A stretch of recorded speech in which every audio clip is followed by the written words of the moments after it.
Ya kwaramogi oimore chenro en maro imore sa dek maro tieno chienti changwen kaka pile intiere kama kare wayudu weche manyien wantiere kod mathoth matimore pinje maoko to kode pacho kaindi weche motenore kod kanisa mantiere gwenge mag Rongo pod luo machiegni ibro med gengne jogo manomaki kuom ndalo maok tinne machiegni 30 mabiro wantiere kod weche motenore kod nek mar Sharon mabende pod chenro mare dhi nyime doho wantiere kod weche motenore kod limbe ma jatend piny Kenya e piny China omedo keto winjruok kod pinno e weche mopogore opogore mabende ogeno ni biro kelo ber ne oganda jo Kenya kwano ok owiti kwano nyaka bitim maendi en e school mago mag sekondari nitiere jogo mabiro timo kwano mayot matin nitiere jogo mabiro timo mapek kaluwore kod jatend migawo mar somo Julius Migoso Gama bende wantiere kod sigana kaka pile chenro mar gin kanyemi nitiere kama kare magi weche maomiyo pek.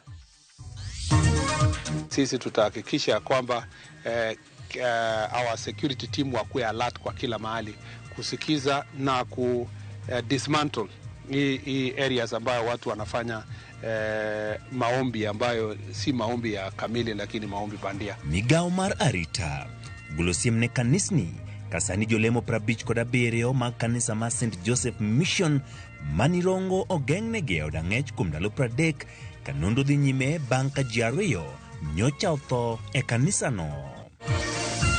Some form of mathematics be made compulsory for the two pathways that are not the same pathway, so that we have the same pathway having pure maths. Gawo mar somo timo lokruoge makuro keto somo mar kwano kaka mano mochuno ne jopuonjre madonje sekondar mamalo. Ne gibedo attacked gi rao mobaro ne gi yie magi lware pi. Koro ng'ata achiel owito ngimane, ng'ata achiel otero osiptal kara oture marach. Lupo moro rao nego ka nyawadgi oyudo hinyruok e dho wath ma Ombogo e kaunti ma Homa Bay.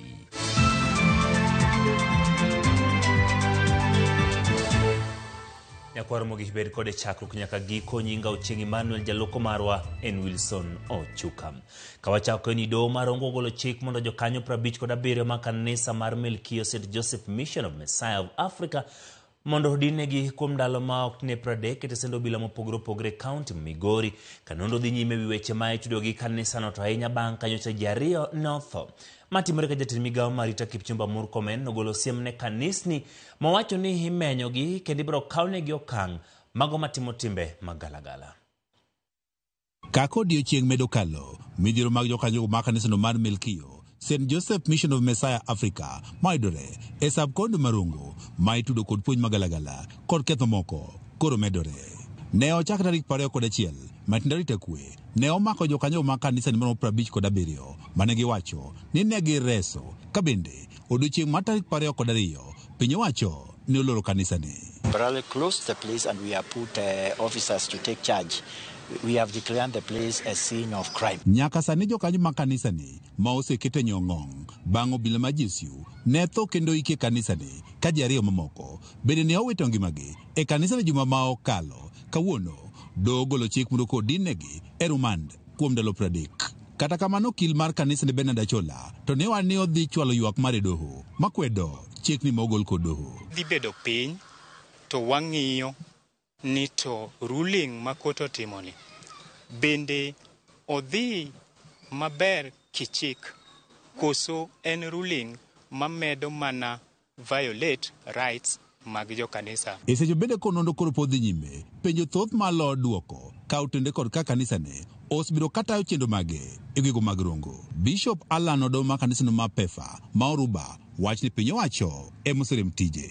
Kao kwa nyal siemore kendwa mawalir itwa kendwa to sirikal ok bibedo gi makosa mondo mi odonjie. Kata kamano an to pod aparo ni en gima kare mondo we kanisa odhi adhiya mbele katare kende. Nitiere familia ma wacho ni wedegi osbiro kolal nyaka ne donje kanisa ni higni mathoth mokalo ka penjo en ni magi bende osechopo it piny owacho to bende nitie okang' mane okaw.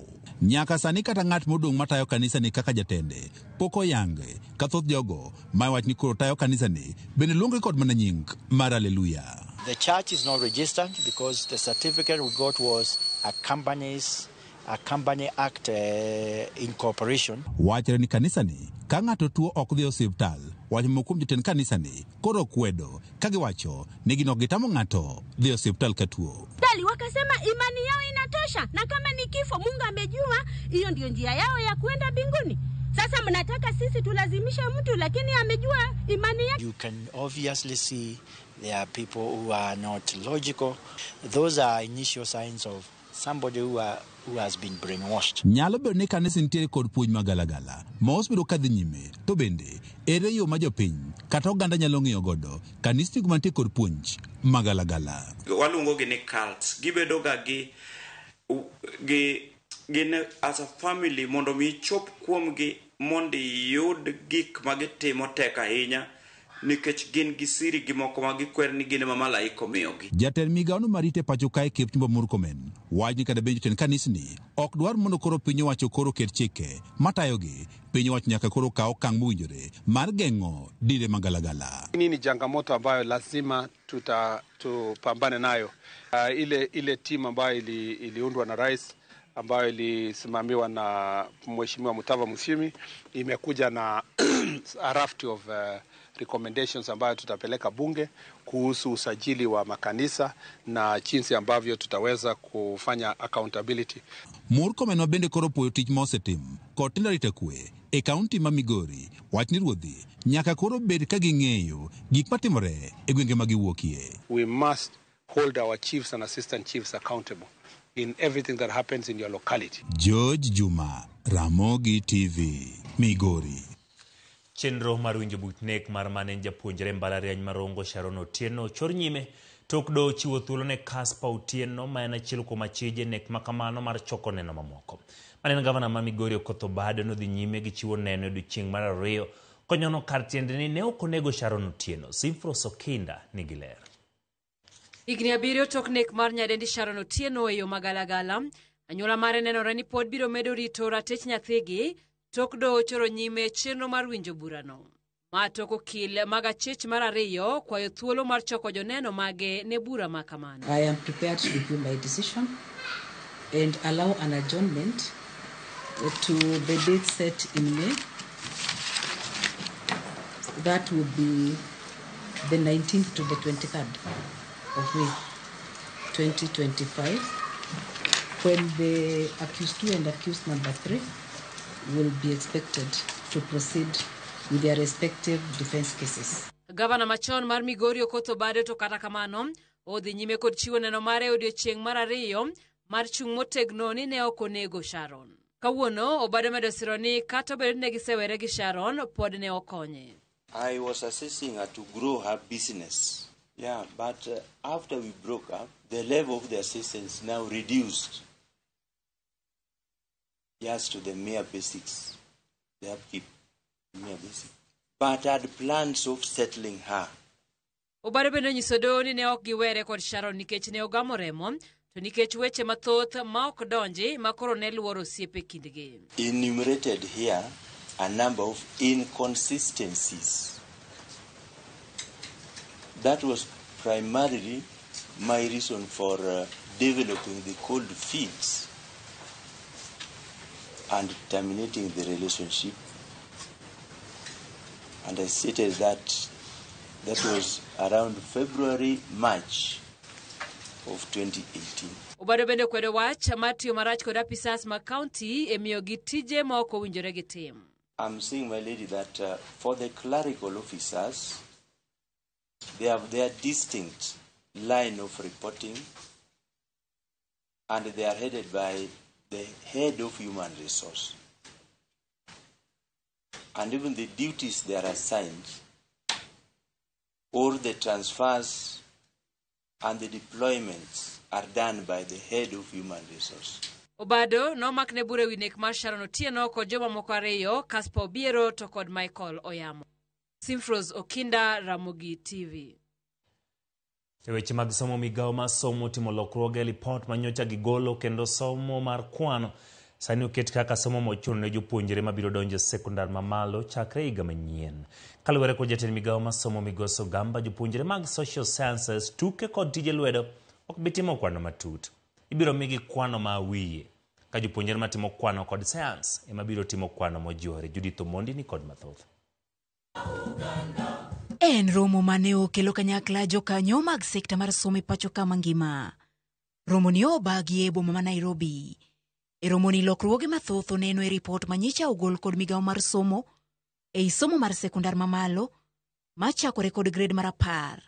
Kaluwore kod ripot mane ogol dweche 2 ma okalo, ne nitie paro mondo mi igol somo mar kwano kaka somo ma ochuno ne jopuonjre mag senior sekondar.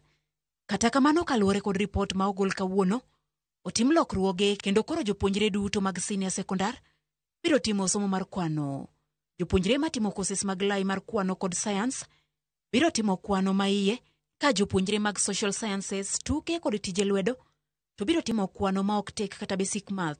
Some form of mathematics be made compulsory for the two pathways that are not the STEM pathway, so that we have the STEM pathway having pure maths and the other two pathways having a form of maths, so that we have maths in all the three pathways in senior school. So we love that conversation. Oro kwayo mag skunde ma jopuonjre mag grade mar 10 owinjo riwre godo higa manyien chakore tarik 26 dwe mar 5 ka okalo e mbui mar NEMIS. And we're expecting that as from 26th of May, the NEMIS portal, because most of the work in the selection process will be digital. We are expecting the learners to start applying for their choices as from 26th of May this year. And the process begins from there. And it's going to be a very consultative process, including the teachers, including the directors of education, it includes everybody. And we are saying that the transition will be very smooth, and we have made all the arrangements to ensure that the guidelines are very clear for everybody. Lokruogegi bende olok nying mar lai mar somo yare competency-based curriculum nyake competency-based education. Today is the day we are also officially launching the new brand from CBC to CBE. We have been talking about competence-based curriculum. Right now, we are talking about competence-based education. Why competence-based education? Because it is now beyond the curriculum. We are talking about infrastructure, we are talking about human resource, teachers, laboratories, facilities that support education. So we are looking at education holistically. Kopogore gi magi bende osechak pog skunde kalure gi lai mag somo magibiro kao kendo ripodni ibiro gol kapok dwe mar 5 orumo. Judith Omondi, Ramogi TV. Ekoro mogi kori winjo ni ok biluonge ni CBC, iboluonge ni CBE, Material Competence Based Education.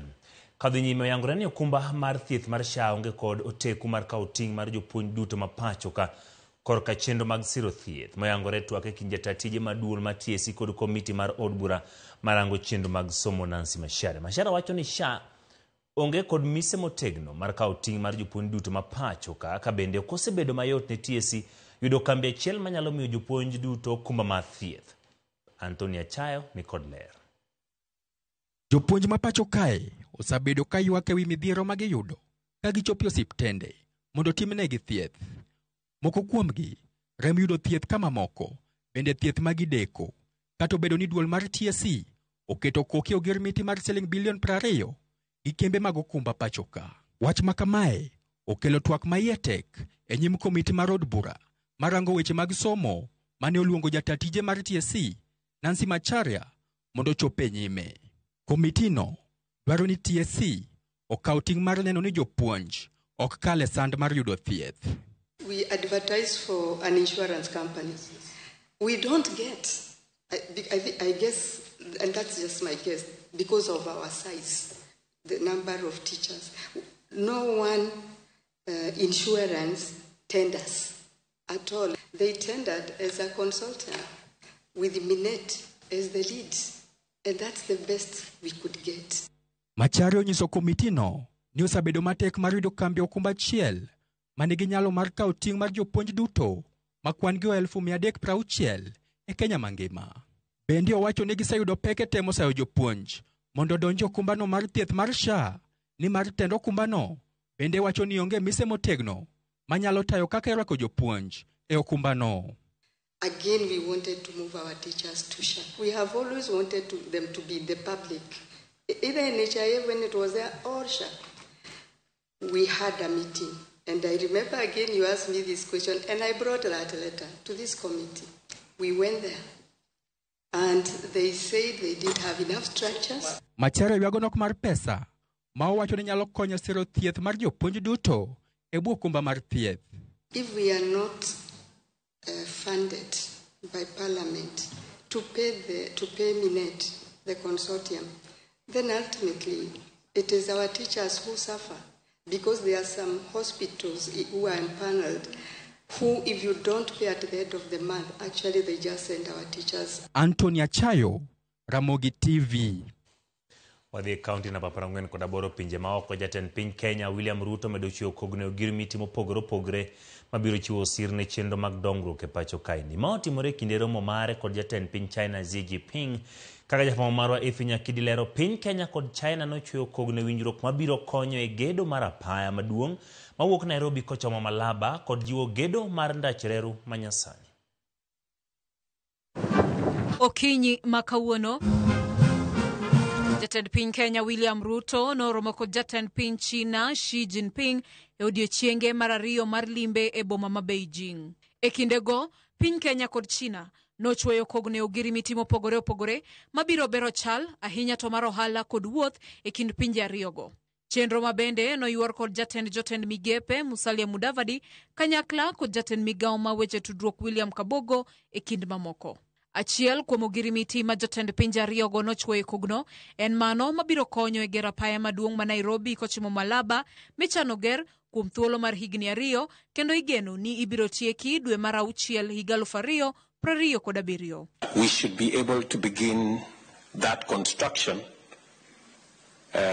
between June and July this year and take it to its logical conclusion. Beyond Mau Summit, we should be able to take it all the way to the border in Malaba.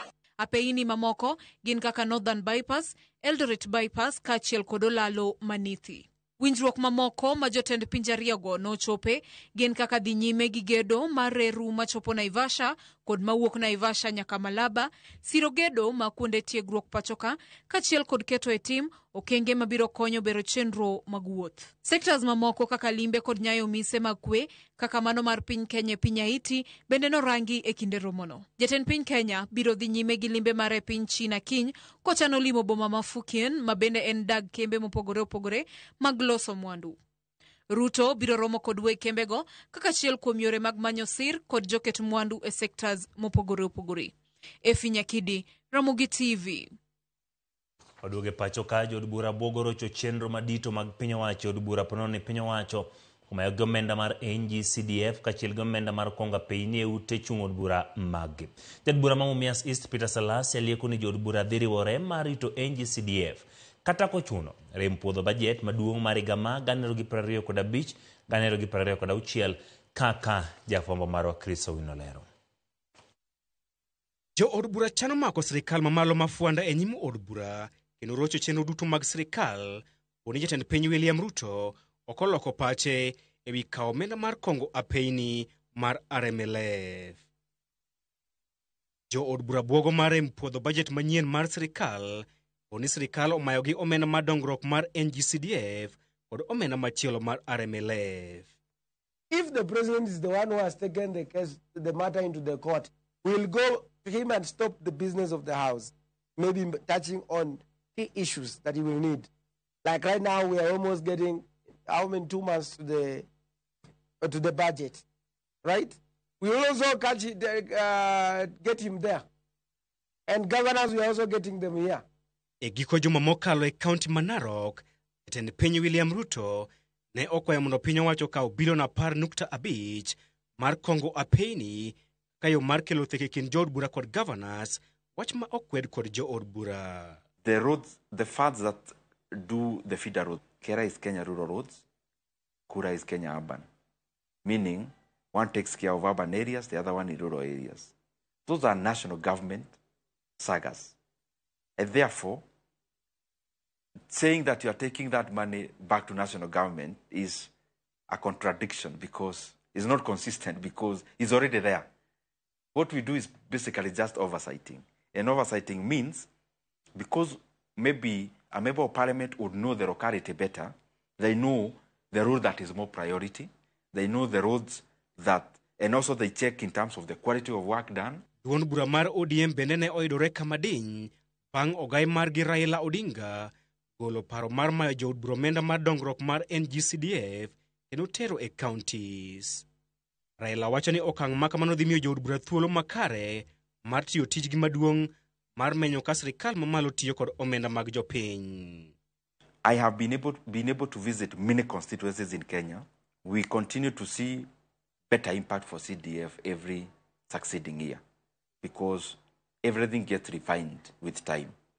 And therefore, that is why it would be important, in my opinion, if NGCDF is actually strengthened.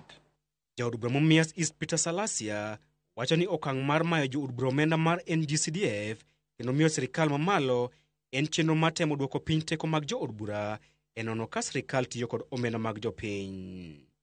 They want us to be going to the parliament, to the president, to the state house, to be begging, and that will be also compromising with what?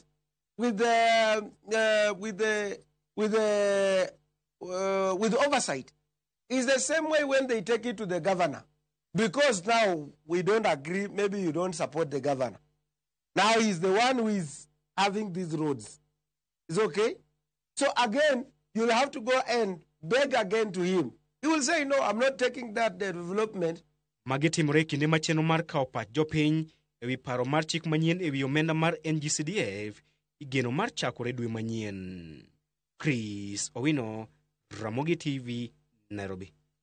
Kodhi weche motenore kod pop ogai maduong' bura mar ODM Raila Odinga kod spika mar od bura mamalo Moses Wetangula gin moko kuom jotelo mane omol e log tich mambete mar Vatican ma Nairobi kendo chiwo kuyo margi bang' wito Papa Francis. Daniel Otieno Nigler. Moko kuom jood bura ma pachoka otelnegi kod spika margi Moses Wetangula ochopo e log tich mar mbetre ma Vatican ma Nairobi kendo chiwo kuyo margi bang' wito Papa Francis mar kopere. Jotelogo oriwre kod ogai mar ODM Raila Odinga mar chiwo otegi mag lito kod kuyo bang' wito Papa Francis mar kopere. Bende giriwre kod jachung' e lo Papa pachoka Abatus Mathus Maria Van Meggen ka giparo godo jadolo no maduong' manolimo pachoka e kinde manen Papa. We always cherish our Pope. We always love our Pope. And in 2015, Pope Francis visited Kenya and he left an indelible mark on the minds of Kenyans. The first Pope outside Europe, and we as being in Africa felt that he was even closer to us, coming from a country that was outside the mainstream home of Catholicism. He exemplified the spirit of hope, of reconciliation, and of compassion wherever he went. When he came here, he was a very simple person, and he met and talked with people of all walks of life. He was a very charitable person. Mosenindo Papa opuo kaka Papa manyo nigi bolruok kendo jalno manya nigi chuny maler ne oganda anya ne jogo makalo e sande dier oganda. As a House of Parliament, we stand with you as the representative of our Pope in mourning this tragic loss. Our president is out in China. He has nominated me and instructed me to represent him at the burial of the Pope on Saturday.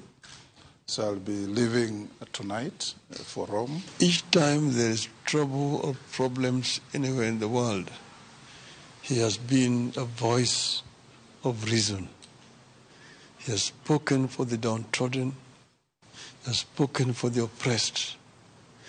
Whether it was in Indonesia, whether it was in Gaza, whether it was in Mexico, wherever it was. E kinde ma iparo Papa pachoka, log tich mar Vatican, odiechieng' mar ariyo ma jopiny mathoth dhi nyime gi rango ringre papa ka gikalo e nyim sanduk ma opiele e liare mar kanisa mar St. Peter's Basilica.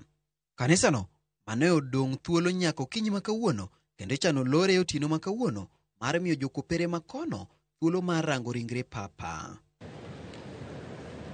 Jokopere makono nigi thuolo mar rango ringre papa nyaka chieng' tich abich kapok olor sanduk motel ne ik mare chieng' ngeso. Kalore gi timbe to kod kit jokopere, odingli mag silingi 12 ibiro kete sanduge kapok olore, ka siling en ranyisi mar igni motele kaka papa. E seche ma iywago papa, chenro mar yiero jal mabiro kawo kare dhi nyime ka romo mar adek ma okelo kanyakla Cardinals 113 otimore okinyi ma kawuono e boma ma Vatican, ka romo machielo biro timore odiechieng' ma kiny.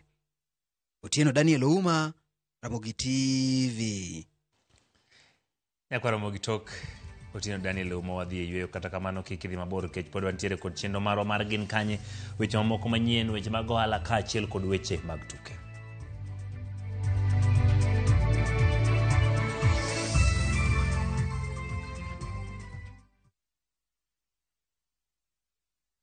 Ok ginyal weyi ma ok inyiero. DJ Comeback Selector. Chula. Idwa dhao donge? Idwa gori? Adwa timo ni maandamano maduong' kibong'eni ano. Mama idhi ka polis timang'o? Ka yieng' tachaga. Ibiro tenda kama lichaya donge? Dhano otamo Nyasaye. Ok jaduong' ba. Jensa. Macha wich kut mani kelonwa. Ibiro timo what? Kinyo. Waluong ne polis. Yes, ayuri. Pape. Nyarkochia. Tich abich ka tich abich, sachiel gi dakika 55 otieno. Mana Ramogi TV. The moment you've all been waiting for. Welcome to a world of endless kids entertainment on View Sasa. We'll arrange a new secret meeting. Now I understand everything. Pretty awesome, right? That is so cool, man. And it's lots of fun.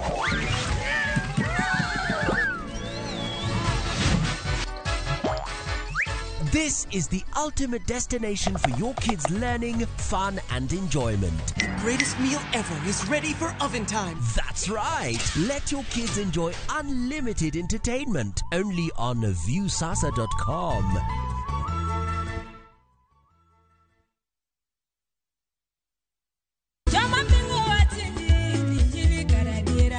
Kar chakruok, wach ne nitie. Wach ne nigi Nyasaye, kendo wach ne en Nyasaye. Jumapil e chenro majiwo yieni, chenro maketo chunyi machiegni gi Nyasaye. Juma ka juma wakelo ni wach man gi teko, wach makelo geno. Ma oken shoya, ma en kanisa, mae wach Nyasaye. Kawariwore kachiel kod jotich Nyasaye mamoko, mochiwore, mowal kendo mogwedhi. Okodeo hiki kit chwech kata kanisa ni. Injili kalo. Kokelni kod an jatich Nyasaye Ben Otiende. An Roda Nyarko Kitmo. An Ken the DJ. Wan kai nikech injili mitnwa. Wan ka nikech herane mosiko. Wan ka nikech in. Injili kalo. Mana Ramogi TV.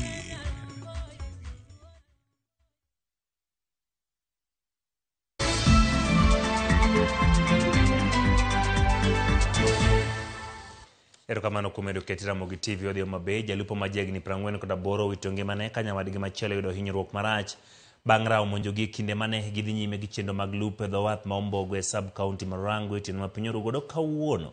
Charles Agutu gi jolupo mamoko 4 ne rikni e yie kinde mane gidhi nyime gi chenro mar lupo ema rawo ne omonjogi mobaro yie mane gitiyogo kendo kae marach monege. Nyawadgi manyinge Fred Nyamori majegni 52 to ne oyudo hinyruok maricho e kinde monjno. Jakom dho wath ma Ombogo Jared Odhiambo wacho ni rawono ne omono jolupogo ka giduogo e dho wath e kar saa 6 mar otieno. Okon jolupo mamoko 2 to ne otony e kinde monj bang' idho wi yien machiegni gi dho wadhno. Gibiro gisea e lupo gi mapile, giduogo e lo moro kar saa 6 otieno rech otamo. To giromo gi repe. Koro rawo no be ne gibedo attacked gi rawo mobaro ne gi yie ma gilwar e pi. Koro ng'at achiel owito ngimane, ng'at achiel otero osiptal ka rawo ture marach. Ji 2 to nokonyore koringo idho yien mane dho pi. Koro akwama sirikal kaka jogem mondo kaber tu konywa ne mondo gigi kik cham timre kendo. Koro ma karo ka pok otimore, ma ema wang' notimore. Wawinjo makuonde ma oko ni mere wanego ji rawenje ma oko to karo ka pok otimore. Koro kawuono odiochieng' ma gino timore karwa ka. Koro wan gi buok ahinya. Wan gi biches ariyo kende. Andu konywa gi rescue boat manyalo konyo ngima jonam ka oponi gin gi pek moko kata ndonge moko ma gin go sama giyud seche ma gin e tije gi mapile mar lupo. Giket nu arita matek e nam ka. Sana jo wildlife. Miere repe lao wanyaka nyithinde miere chamo kwa bedo godo kwa pidho cham, gichamo cham, gidwa dong gi kech. Jochiw thieth mawuok e kaunti ma Nairobi ochako ayanga ng'anyo margi ka giywago deko mar tend kaunti no moserem godo keto tim moko kuom dwachgi kanotelnegi jatendgi Stephen Mudhama. Jochiw thieth gono ramo ni ok gibidok e tich nyaka chieng' winj ywakgi moko kuom dwachgi mapek oting'o dwaro mar keto e tim lai ma tich mane olosi gi migawo masomo mokalo ma giyango ni nyaka sani pok oketie tim. Jochiw thieth go bende dwaro mondo jochiw thieth wetegi 5 mosedek ndiki tich ondiki tich mapiyo. Bende giywago rem mosebedo medo gi lemo kaachiel gi ndiko jowetegi man gi lony e tije.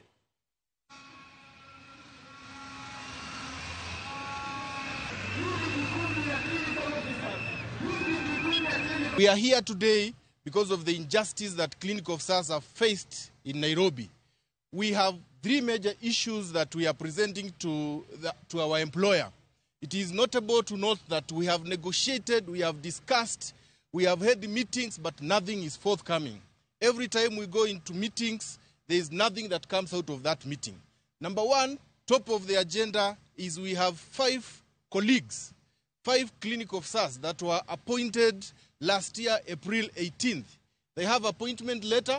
They were appointed alongside amongst some of us here, and they have never been posted 1 year down the line. 2 is what we call career guideline and progression. This is a policy document that dictates employment, progression, recruitment, and the career path and development for clinical officers. This guideline was done last year, May, by the Public Service Commission in consultation with all stakeholders. Riwruok jopuonj manat koro dwaro mondo miyo gol chik mosebedo katamo jopuonj moriemb tich yudo omenda mag gaeri. Kolo segwenge ma Kilifi kinde romo manokelo kanyakla jopuonj e kaunti no. Jagoro manat Collins Oyu wacho ni poni oriemb jopuonj moro amora e tich ok owinjore tuone omenda mare mosekuno kuom thuolo mosetiyo. Oyu dwaro bende mondo duol marango weche jopuonj Teacher Service Commission ochul jopuonj omenda mekgi mabalang'. Umefanya makosa, you have been interdicted and dismissed. In that case, the bill and the code of regulations does not allow you to pay anything.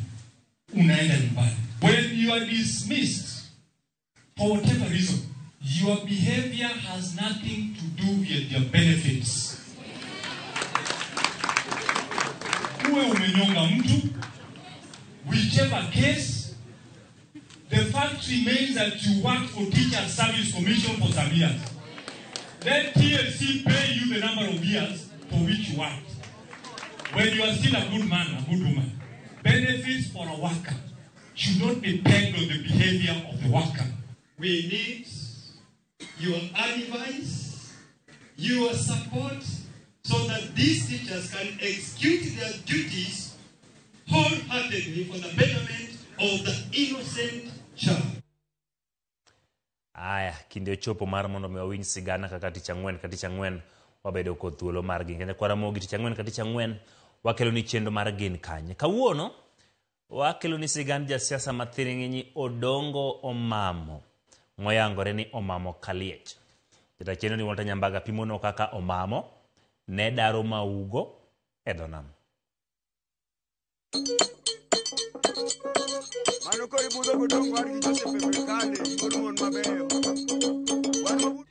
E gwenge mag Utonga Biche County ma Siaya, e kar chung od bura ma Bondo, wachope dala William Odongo Omamo, dala mokwe, e kendo pith mag yien to kod auka mayom, e marwako waka, mbaka chakore ka min ode Joyce Omamo, to kod wuode William Omamo, miyo warwak makende. E higa mar 1927 dongo mamo nonyuol kendo chako sombe Maseno. Anyuol in 1927. Nyasaye okawe in 2010. Nyiso ni nodak 82 years. Higni 82. Mama bende onyuole 1931. Kakinene ni. Just a span of some 5 years. Masani en gi higni 94. Ang'eyo ni somo Maseno, koa Maseno, to dhi Pakistan. Pakistan? Koa Pakistan. Koduogo tiyo matin. Odhi Amerika. Nodhi Maseno, kuma notimo that international British system. Notimo O levels. Bang O levels nodhi Pakistan. Noyiero somo agricultural economics. Oduogo somo in the US. Kalure kod ling'any mare mar somo, mamo ne ochako tije kaka japuonj. Kata kamano ne ok en japuonj okalo ka, kane en japuonj man kod lony mararieya. Ne ochako tiyo kod Kenyatta. Mo Kenyatta nokete Minister mar Agriculture. Weche pur. Ndalo mokwongo cha. En manochako puonjo ji wach mar Agriculture. Nohero somo to ok ne en japuonj kaka inyalo wacho ni japuonj. En nokawo kore korka agriculture. Omiyo puonj ma no ketore kuom ne en puonj ma specialize in agriculture. Koro ne en a field officer for many years. Ebwo the government ma wasunge eko duogo odhi mbele gi that career path ebwo the new government manobiro. Omamo ne obedo japuonj maduong' man kod ting' mar tayo mbalariany mar Egerton to kod Maseno, to bende ne opodo rieko nyaka ne mbalariany ma Nairobi. To bende Jaramogi Oginga Odinga University ne entiere kod lwedo. Egerton College, he was the first African principal of Egerton College. Kapo kendo bang'e ng'eyo ni oduogo bedo university. Koro kanyo e kuma notiyo kaka wawach ni jatend jopuonje. Obende obedo vice chancellor mar Maseno University in the 80s kanyo. Obende nokawo that position. Nairobi University bende named part of the commission of Nairobi University.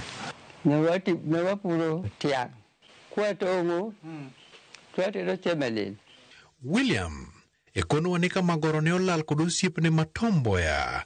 Omamo ne koro bedo kod sirimo mar siasa e higa mar 1969. 69 ema nodonjo siasa mokwongo bang' to Tom Mboya, kendo motivation mano kao to do that, to take that position was because of the death of Tom Mboya. Ki somo his autobiography owacho opimo kaka Pamela Mboya nong'ise ni mondo koro en mokao that position of leadership. Koro mago no gik mano motivate kane pod en principal mar Egerton College. Okoni ne oneno yiero mar wuon mare e kendo piny ne lich ka goro biro pacho. An kaka nyathine mar ochiko ne an gi some understanding of the politics. Kendo na witness watch ni 3 elections. Not 4 elections actually. Moko no yudo ka anoko. To now witness at least 3 of the elections, 2 of which no loyal. 1982 ne snap elections. So that snap election obiro bang the coup. Mano na chel kom elections but no loyal. Eka ne elections man 1987. 87 no loyal. Macha ne nitie hera mang'eny, norwako welo kabisa. Hera. be nen jahera. Odi neji donje nyithinda piny ruma. Mana kaka min ode wacho, Joyce Omamo ni wuon mare ne jadongruok mabondo. Nyithinda onge ng'ama ne nyalo ng'eyo ni kuondegi nyalo bedo machalo kama. Gweng'ni ne bungu to tich mzee kod sirikal mano otimo gombola mo gweng'ni duto tinende ji gede kendo dakie. Gima da wacho en ni Jaduong's political focus nen dongruok. Many schools manogero kata mane no mobilize moloyo harambes manitimo e school. Eka as an agriculturalist no tema ahinya mondo o jopur oyud puonj moriere kendo jopur oyud opportunities. Ingoni ka in a sirkal, you also get to see opportunities manitie. Koro en no temo use his influence mondo o encourage jowa mondo okaw pur as a serious business endeavor. To ne en jasiasa machalo nade? Ji manong'e kaka ng'ama jawuoyo, a great orator, a great narrator. Ka ji timo campaign. No, en wabro timo negi marach nikech oketho odwa tamo to pat moro ge. Ogiga no dhaw ni jini. To ka urege to koro ng'ama nandi madaod. Kendo gima kamano kikayudi. Kendo nyathi mowacho kamano noriembe anyalo paro otho mako chopo koginga. Oparo kinde mane duoko mar loch mar wuon gi ne ogol mane okelo mor ne familia margi.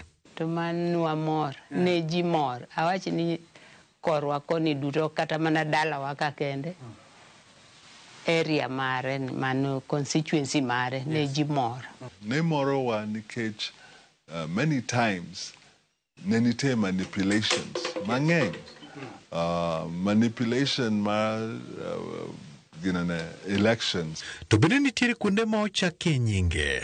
Well, nitie Odongomamo Road, nitie moro Kisumu kanyo. Egerton University, the main road, ochake bang'e. Aparo ni Odongomamo do chake mang'eny kada bedo ni the political conversation was different. Wapenjo kit osiepe mane wuon mare ni godo. Kata mana Kenyatta nosiepne ahinya. Ndalo Moi nosiepne. Moi to biro nyaka da lalaka nyadiriyo. Wan bende e gweng'ni te ne wawuok mondo wadhi walim Moi. Dene ne jakanu duto kanene koth oloko dhi. Osiep Kibaki. Magi gin presidents duto mane negiherore ahinya. Nikech siasa machon cha nen built on genuine friendships. Omamo nohero nyithinde kendo siro mare ne en somo. Nitie nyithindo mokalo penj mok bedie mier nikech onge pesa. Loso negi yoto mokalo madwa dhi for further study bendo sponsor. Kata ka en oko, kata ka en dalani, owacho the same thing. Kik yudwa kuma corruption nitie. Kik yudwa kuma dhao nitie. To bende nitiere wuode mokawo lek mar siasa. Natemo 2017. Okay. Nachung kom kalaro kom member of parliament mar Bondo. Na donje in the game quite late. To kata kamano na temo anyway. E dala ne chalo puoth Eden man kod kit pith mag yiende mokelo tipo mokwe, bende otende kod nam lolwe maweye kod auka mokwe magolo paro. Oganda molime yudo chiemb wang' mag le machalo kaka ng'eche e kind mamoko. Ikonwa ni igni machon ka nen kama maugo ne odakie, e kata kamano Mamo ne okedo kod maugo go moloyo omiyo ne ogero Jerusalem ne moro ka. Ne anyalo paro ni kata mana yo manilo ne onge ni ne wabeto kama to wakadho kama to wakadho. Nyaka ne wachopo kamoro moparo ni onyalo goye dala. Odwa gede. Ka ne bungu. No bet dala ni bunge go to mon nudo nyuka. Wazi gwe ki go dala. Yes. Maugo ni gwe nginte ni magugo. To no nyiso sirkal ni an abiro tieko maugo. To nyithinda kaka no wacho no tieko maugo. Nyakwa Ramogi, erokamno kuom bedo kode chakruok nyaka giko. Ageni bende kore gombo chopo gwenge mag Otunga Bay. Jata chenro mari kuom thulni duto ne en Walter Nyambaga, wuod Kowero. Thun ka ji dhi, kendo ka ji duogo. Oriti masane.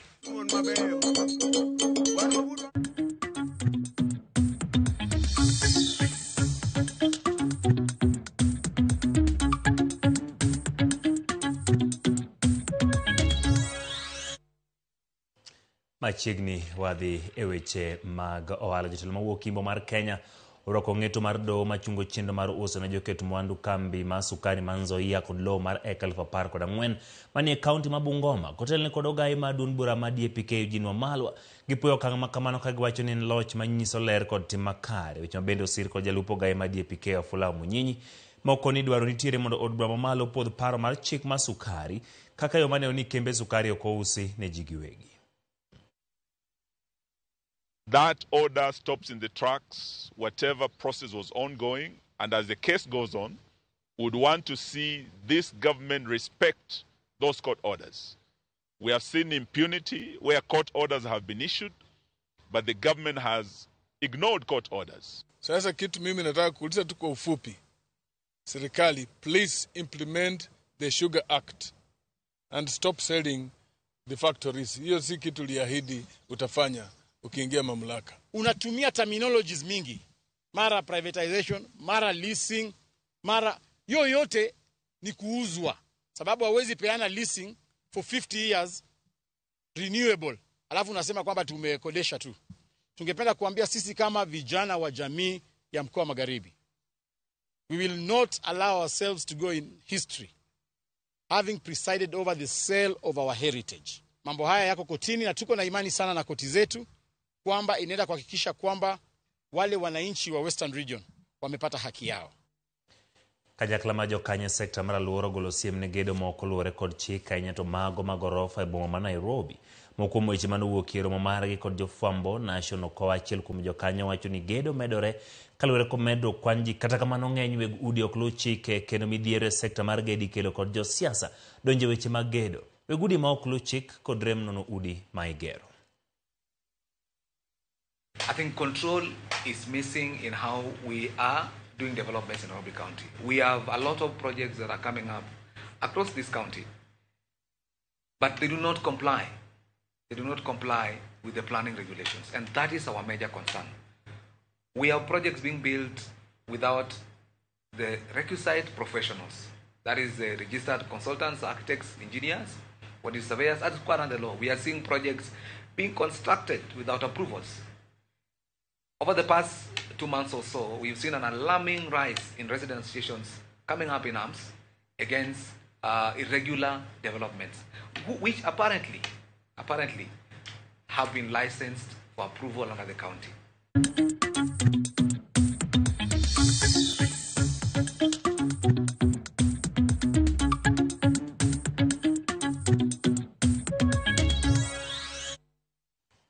Nyakwaro magitok weche mag ohala to kod sigana mar gin kanye wakawo yueyo ka waduogo kod weche mag tuke.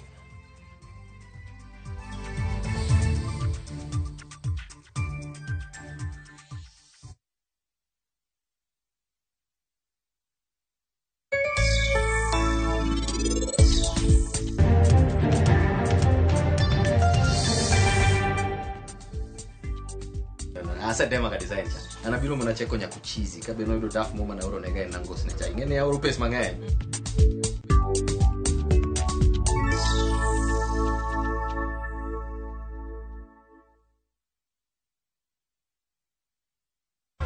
us for an unforgettable journey to the world's largest trade fair, the Canton Fair in Guangzhou, China, from 15th to 27th April. Explore thousands of products, meet global suppliers, and experience China's rich culture. Enjoy guided tours, shopping, and local experiences, all while discovering new business opportunities. Enjoy this and more in 9 nights and 10 days, starting from $2,450 per person sharing. Visit viewtravel.com or call and WhatsApp 0703 254 254. View Travel. Dream, explore, discover.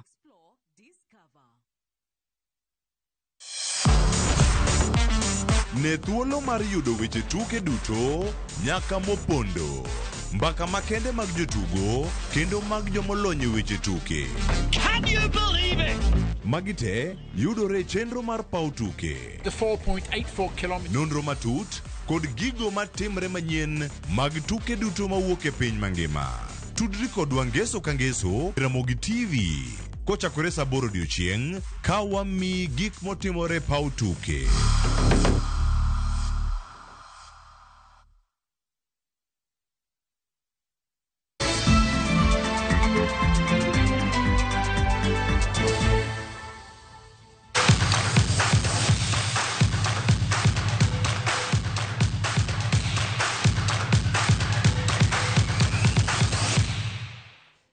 Timba dhula mar Gor Mahia orem dino fuok ma points e kindi kod timba dhula mar Tusker motelo mesa mar lig ma pachoka tok logi gol 1-0 gi timba dhula mar Talante tuk lig mano bage pau tuke madandora odhiambo makawuono.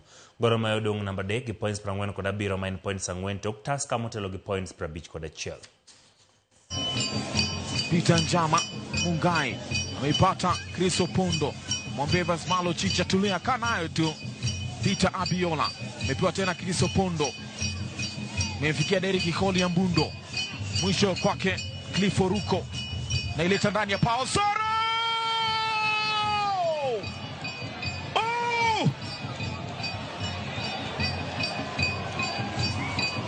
Usaiba wake la nyavu unaendelea. Emmanuel Soro gusa mpaka kwenye nyavu zile. Alisema Danson Kago kuwa hii leo wanaondoka na 3 tu, na ndicho ambacho amekifanya. Piny Kenya medogo okang' kendo keto ikruok makare na bago tuke mag CHAN seche matuke mag Sekafa ochan bage pachoka dwe mar 6. Jagoro mongire migawo matuke Elijah Mwangi wacho ni ikruok nitiere tielo mogik kendo Kenya biro bago tuke go maonge ng'ikruok moro amora. Olero magi kinde mane chopo nyim kamati mar od bura motenore gi weche mag tuke. The Sekafa CHAN challenge competition is proposed for June 1st to 21st June 2025 and being a regional tournament endorsed by the Council of East and Central African Football Associations, or SECAFA. It is designed to act as full dress rehearsal for CHAN 2025 tournaments. It shall be providing a real-time platform to test our infrastructure, our manpower, logistics, and readiness for the tournament. Chair and honorable members, we are adopting a whole-of-government approach. The local organizing committee works closely with the CAF representatives, ensuring that compliance with international hosting standards are observed. Kathieth Mamato lando kendo sidho Yanga ng'we kinda mar Mata Hat Marathon higani. Ng'wejno geno choko omenda mar shillings milion 200 biro tigo de siro thieth mag nyithindo manigi tuoche mag adundo. Ng'we kinda ni biro bage e bombe mopogore opogore kama oting'o Nairobi, Mombasa, Kisumu kod Nyeri. Omenda biro choko biro siro chenro mag thiedho tuoche mag adunde ka thieth no manyaka sani ostimo yeng'o mag adundo mosereso ngima nyithindo mok tin 3,000 chakre gi chaka ng'wegi higa mag 1995. Chenro ni geto nyithindo mawuok e familia mochan to dwaro thieth mochuno.